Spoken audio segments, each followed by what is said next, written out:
ம். அது வந்து அதுல லாஸ்ட்ல அந்த கிளைமேக்ஸ்ல பேசுற அந்த டைலாக்ஸ் வந்து செம்மையா இருக்கும். ஒரு படம் நடிக்கும் போது சில கேள்வி கேட்டா பிரச்சனை வரும்னு தெரியும். ஆனாலும் அது பயப்படாம பேசுவாரு.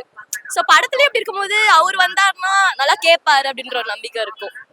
இவ்வளவு தீவிர ஃபேனா இருக்கீங்களா தளபதிக்கு? ஓகே, தளபதிட்ட ஏதாவது ஒரு விஷயம் கேட்கணும்னா என்ன கேட்பீங்க? ஒன்றும் இல்லை, இது வரைக்கும் வந்து வேற ஒரு இதை பார்த்துட்டோம். இதுக்கு அடுத்தாவது நிறைய சேஞ்சஸ் வந்து ஓப் வச்சிருக்கோம். அதை வந்து பிரேக் பண்ணாம அவர் பண்ணுவாருன்ற நம்பிக்கை இருக்கு. அது மட்டும் இது பண்ணிட்டாருன்னா போதும்.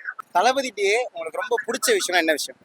தளபதிக்கு ரொம்ப பிடிக்கும்னா அவருக்கு வந்து ஸ்டூடெண்ட்ஸ் ரொம்ப பிடிக்கும். அது நம்மளே வந்து பார்த்து தளபதிட்டே உங்களுக்கு ரொம்ப பிடிச்ச விஷயம்? எனக்கு பிடிச்ச விஷயமா அவரோட அந்த கியூட்னஸ், அது வந்து ரொம்ப கியூட்டா இருப்பாரு.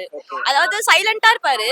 ஆனா ஒரு சில விஷயம் பண்ண ஆரம்பிச்சா அந்த கூசும்புன்னு சொல்லுவாங்கல்ல, அது வந்து அவர்கிட்ட ஜாஸ்தியா இருக்கும். பயங்கரமா ரசிச்சிருக்கீங்க நீங்க. சின்ன வயசுல இருந்து ரொம்ப பெரிய ஃபேன்.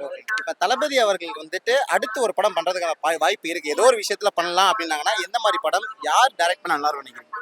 எனக்கு வந்து அட்லி தளபதியோட காம்பினேஷன் ரொம்ப பிடிக்கும்.